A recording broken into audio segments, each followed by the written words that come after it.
आपण मानक मो चैनल रे अनेक अनेक स्वागत। मकर संक्रांति रे आमे माने बहुत पिठापଣା बनै थाउ। हेले मकर चाउल हेउची मकर संक्रांतिर मुख्य भोग। एही पौष मासर संक्रांति हेउची मकर संक्रांति। प्रभु श्री जगन्नाथ पाखरे मध्य एही मकर चाउल भोग करा जाय थाए। सेही मकर चाउल को लोकमानक मध्य रे भोग भावरे बंटा जाय थाए। मकर संक्रांति हेउची एक कृषि भित्तिक पर्व जेउथरे कि नुआ धानर चाउल रे आमे माने भोग प्रस्तुत करि थाउ, जहाकू आमे ठाकुरंग पाखरे अर्पण करि थाउ। ताले आसंतु जानि नेबा आमे सेही मकर चाउल को किपरि स्वादिष्ट बनै परिबा। प्रतिदिन नुआ नुआ रेसिपी रे अपडेट पाइबा पई मो चैनल को सब्सक्राइब करी पाखरे थिबा बेल आइकन को प्रेस करी ऑल बटन को सिलेक्ट करि नियंतु। तो आमे प्रथमे मकर चाउल बनेबा पई आमको प्रथमे दरकार चाउल। एठी मु गोटे कप अरुआ चाउल को भिजई नैची एवं याकू 4 घंटा पई छाड़ी देइची।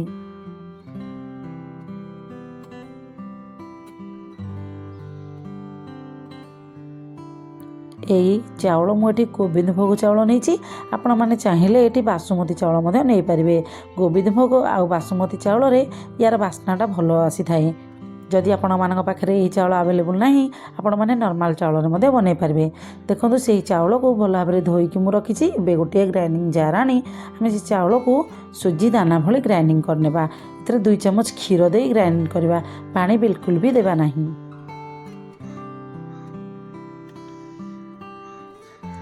याकू हमें पूरा पेस्ट करबानी कि पूरा गोटा रखिबानी। देखंतु एही भली टेक्सचर रहिबा दरकार। सुजी दाना भलिया रहिले ही यार टेस्ट भल लागिबो। एबे याकू साइड करी गोटे गिना रे हमें गोटे चम्मच गुड़ दे देबा, गोटे चम्मच दही आ 2 चम्मच कंचा खीर, गोटे चम्मच गुआ घी आ गोटे चम्मच महू दे देबा। एही सब को भलो भाबरे मिक्स करनेबा। एही 5टी जिंस मिसिले पंचामृत होई थाए, जहा कि पूजा पर्व रे कि जे कोनोसी शुभ काम रे प्रथमे पंचामृत ठाकुरन को अर्पण करा जाय थाए। एठी जेहेतु आमे मकर चाउल सूर्य को अर्पण करबा तो आमे एठी पंचामृत को मिसेबा दरकार। आउ एही पंचामृत मिसेबा द्वारा मकर चाउल टेस्ट मध्य बढ़ी जाय थाए। एबे गोटे बड़ बाउल नै सेथिरे दरदरा चाउल गुंड को आमे दे देबा। 3 रु 4 चम्मच चीनी दे देबा। आउ 2टा कदली देई हाथ को भलो भाबरे सफा करी आमे हाथ रे भलो भाबरे ताकू चकटी नेबा। एबे चाउल चीनी कदली भलो भाबरे मिसी जीवो। जदि आपण माने एही चाउल मकर चाउल को बेसी समय रखियो पई चाहछंदी तो कदली को काटिकी नेबा। तापरे काटिकी रखिथिबा सब फल दे देबा। एबे मु 10 रु 12टा 2 प्रकार अंगूर को काटिकी रखिथिली ताकू दे देबा। 4 चम्मच सेव को काटिकी रखिथिली ताकू दे देबा। गोटे कप घरे बनैथिबा छेना को दे देबा। गोटे कप नडिया कोरा, 4 चम्मच डालिंब मंजी,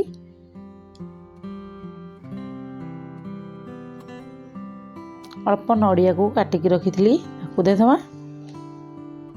आउ ये मकर चाउल टेस्ट बढ़ेबा पई आमे गोटे चम्मच गोलमरिच आ गुजराती गुंड दे देबा। गोटे कदली को काटिकी रखिथिले ताकू दे देबा। एही सब को भलो भाबरे आमे मिक्स करनेबा। मकर चाउल कंसिस्टेंसी जदि मोटा लागिला तो एठी आमे खीर मिसे परबा। मन रखंदो एथि पई कंचा खीर ही मिसेबा। अल्प कंचा खीर देई को भलो भाबरे गोळे नेबा। एबे रखिथिबा पंचामृत को दे देबा। आपण माने चाहिए एठी पंचामृत एका संगरे मकर चाउल रे देई बनै परिबे। किछि ड्राई फ्रूट्स देई आकू गोळे नेबा।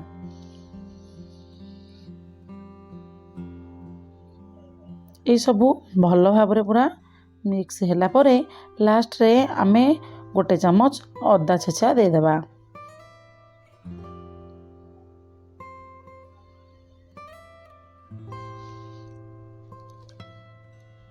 ଆଉ ଗୋଟେ ଚାମଚ ରାଶି ପକାଇଦେବା।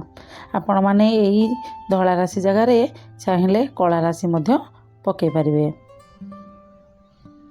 ଯଦି ଆପଣଙ୍କ ସାଇଡ଼ରେ ରାଶି ଭୋଗ ଲାଗିନଥାଏ ତ ଆପଣମାନେ ଏଠି ରାଶିକି ସ୍କିପ୍ କରିପାରିବେ।